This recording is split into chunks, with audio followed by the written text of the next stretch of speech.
ಆರ್ಥಿಕ ಮತ್ತು ರಾಜಕೀಯ ನ್ಯಾಯವನ್ನು ವಿಚಾರ ಅಭಿವ್ಯಕ್ತಿ ನಂಬಿಕೆ ಧರ್ಮ ಮತ್ತು ಉಪಾಸನೆಯ ಸ್ವಾತಂತ್ರ್ಯವನ್ನು ಸ್ವಾತಂತ್ರ್ಯವನ್ನು ಸ್ಥಾನಮಾನ ಮತ್ತು ಅವಕಾಶಗಳ ಸಮತೆ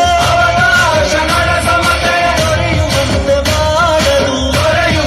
ಮಾಡಲು ವ್ಯಕ್ತಿ ಗೌರವ ದೇಶದ ಏಕತೆ ದೇಶದ ಏಕತೆ ಸಮಗ್ರತೆಗಾಗಿ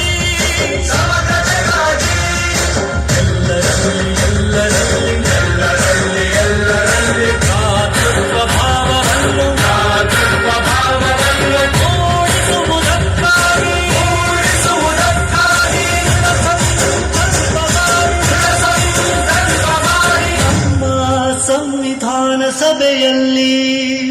ನಮ್ಮ ಸಂವಿಧಾನ ಸಭೆಯಲ್ಲಿ 1949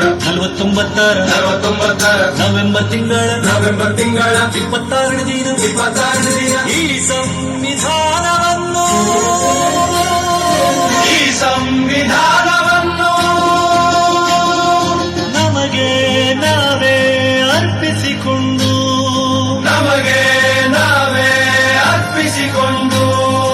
ಅಂಗೀಕರಿಸಿ